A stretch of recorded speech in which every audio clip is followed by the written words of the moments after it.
वो मरेगा। इसका यहाँ पे आपको जगह नहीं दिया, पेड़ बोलते हैं ऐसे। अभी डोर भी बंद करके ऐसे भी बोलते हैं, क्यों कर रहे हो आप? 2 घंटे से बैठे। तो गाइस बिल्कुल इग्नोर नहीं करना, क्योंकि आप भी अगर फॉरेन कंट्री में रहते हो तो इस रूल को, इस नियम को जानना आपके लिए बेहद ज़रूरी है, क्योंकि आपने टाइटल और थंबनेल में बिल्कुल सच पढ़ा है।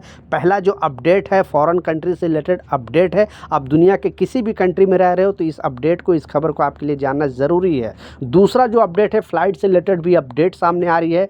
तीसरा जो अपडेट है एयरपोर्ट से रिलेटेड अपडेट सामने आ रही है। तो तीनों अपडेट के ऊपर आपसे स्टेप बाय स्टेप बात करने वाला हूँ। 2-3 मिनट का वीडियो है, लास्ट तक ज़रूर देखना ताकि आपको पूरी जानकारी मिले। और आपने टाइटल और थंबनेल में बिल्कुल सच पढ़ा है, क्योंकि ये जो अपडेट है, हर जितने भी कामगार हैं, लगभग 1 करोड़ से ज़्यादा लोग अदर कंट्री में रहते हैं। आप खाड़ी देश की बात कर लो, यूरोपियन कंट्री की बात कर लो, दुनिया के हर कंट्री में आपको भारतीय मिलेगा। तो इस अपडेट को, इस खबर को आपके लिए जानना बेहद ज़रूरी है। उससे पहले जो शॉर्ट वीडियो दिखाया उसके बात कर लेता हूँ। ये जो एयरलाइंस है, आकाश एयरलाइंस है, जो नया एयरलाइंस जुड़ा हुआ, आपको पता है, जो लोग इंडिया में डोमेस्टिक ट्रैवल करते हैं उन लोगों के लिए जानना ज़रूरी है, क्योंकि आज एक बहुत बड़ा मामला सामने आया। क्योंकि इस तरह का अपडेट पूरे दुनिया में फैल जाता है, क्योंकि इंडियन एयरलाइंस में ज़्यादा इस तरह का मामले सामने आ रहे हैं। आपको एयर इंडिया एक्सप्रेस के ले लो, इंडिको के ले लो, अभी आकाश एयरलाइंस का एक वीडियो वायरल हो रहा है और इसमें बताया जा रहा है, जैसा स्टार्टिंग के क्लिप में, कि अचानक जो फ़्लाइट के अंदर है एसी बंद हो जाता है, और एसी बंद होने की वजह से यात्री काफ़ी परेशान हो जाता है। अब जो भी क्रू मेंबर होते हैं वहाँ पे, उनसे आपस में ज़्यादा तू मैं होता है। फिर आखिरकार एयरलाइंस, जो आकाश एयरलाइंस के जो भी सीईओ हैं, उन्होंने माफ़ी मांगी, क्योंकि ये टेक्निकल चीज़ है। उसके बावजूद टेक्निकल चीज़ में कभी भी कुछ भी ख़राब हो सकता है, लेकिन ये इंजीनियर की गड़बड़ी है कि कोई भी चीज़, क्योंकि फ़्लाइट जब भी टेक ऑफ करती है उससे पहले सारी चीज़ चेकिंग किया जाता है, सारा चीज़ कंडीशन चेकिंग किया जाता है। इसके वजह से आकाश एयरलाइंस में भी लोगों का भरोसा उठता जा रहा है, और ये सब चीज़ सारे दुनिया में, अभी सोशल मीडिया का ज़माना, ये चीज़ सारे दुनिया में फैल जाती है, क्योंकि आप अदर कंट्री के एयरलाइंस में इस तरह का चीज़ नहीं देखते होंगे। तो अपना राय नीचे कमेंट सेक्शन में ज़रूर बताना। बहरहाल इस एयरलाइंस के अंदर बहुत ज़्यादा अभी चिल्ला चिल्ली हुआ। आखिरकार आकाश एयरलाइंस के जो सीईओ है उन्होंने ट्वीट करके जानकारी दी और बताया कि ये टेक्निकल प्रॉब्लम की वजह से, फिर भी उन्होंने क्षमा मांगा है। तो आप क्या सोचते हो नीचे कमेंट सेक्शन में ज़रूर बताना। दूसरा जो सबसे इम्पोर्टेंट अपडेट है, वो भी बहुत बड़ी खबर सामने आ रही है, और ये जो खबर आ रही है दिल्ली एयरपोर्ट से आ रही है।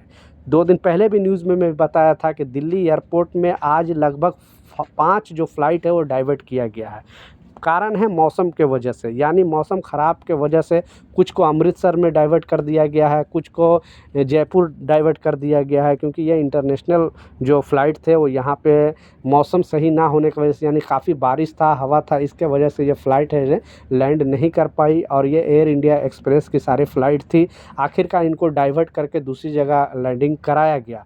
तो अभी फ़िलहाल अगर आप दिल्ली एयरपोर्ट से ट्रैवल कर रहे हो, या फिर लखनऊ एयरपोर्ट में ट्रैवल कर रहे हो, या बनारस एयरपोर्ट में, बेसिकली जो उत्तर भारतीय जितने भी एयरपोर्ट में, वहाँ पे मौसम ख़राब होने की वजह से, यानी बहुत ज़्यादा बारिश, मौसम, हवा की वजह से बहुत सारे फ़्लाइट डिले भी चल रही है। बहुत सारे फ़्लाइट को लैंडिंग नहीं कराया जा रहा है, क्योंकि कोई भी सुरक्षा से चूक नहीं होनी चाहिए। अब सारे एयरलाइन, जब से अहमदाबाद का जो घटना घटा है, इसके वजह से बहुत सारे फ़्लाइट है वो सतर्क हैं और सावधान है, और कोई भी मतलब जोखिम नहीं लेना चाहती है। तो आप भी सावधान रहें। प्लीज़ इस वीडियो को ज़रूर शेयर कर दें, ताकि जो लोग दिल्ली एयरपोर्ट से ट्रैवल कर रहे हैं वो अपडेटेड रहें, सारे अपने फ़्लाइट के टाइमिंग जो वगैरह है वो देखते रहें।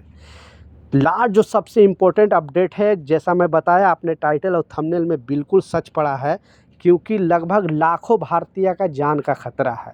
और ये जान का खतरा इसलिए क्योंकि मुझे भी बहुत सारे लोगों से बात हुआ है।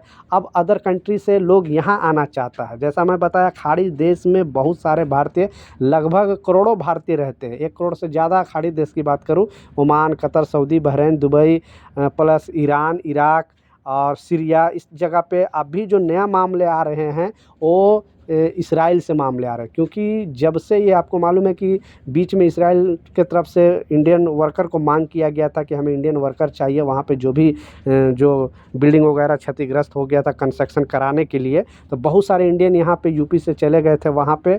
और अब जो लड़ाई अब फ़िलहाल अभी तो रुका हुआ है, इतना बमबारी नहीं हो रहा है, इसके वजह से वहाँ पे बहुत सारे भारतीय डरे हुए हैं, और उनको कहना है कि मेरा जान का खतरा है, क्योंकि कभी भी और भी प्रॉब्लम हो सकता है।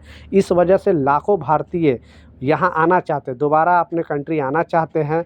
अब इस जो अपडेट है, क्योंकि वहाँ की कंपनी नहीं चाहती है कि ये जो वर्कर हैं वो अपने कंट्री वापस जाएं, उनको किसी तरह से दिलासा देकर रोक रही है। तो अगर आप भी इजराइल से वीडियो देख रहे हो तो नीचे कमेंट सेक्शन में अपना राय ज़रूर लिखें कि वहाँ का अभी माहौल क्या है, क्योंकि बहुत सारे भारतीय चाहते हैं कि हम अपने कंट्री वापस चले जाएँ, क्योंकि इजराइल की वजह से हर कंट्री का कुछ ना कुछ, जितने भी आजू बाजू की कंट्री है, प्रॉब्लम होते रहता है। तो इस पर भारत सरकार को विचार करने चाहिए कि जो आना चाहता है उनको वहाँ की कंपनियां ना रोक टोक करें और अपने कंट्री अपने आकर फैमिली से मिले। तो ये कुछ अपडेट थे, कुछ जानकारी था, मैं सोचा आप लोग के साथ शेयर करूँ। कुछ सवाल है, कुछ कन्फ्यूजन है, नीचे कमेंट सेक्शन में ज़रूर लिखें, मैं ज़रूर आपको रिप्लाई करूँगा। मिलता हूँ नए अपडेट के साथ, नई जानकारी के साथ। जब तक जय हिंद।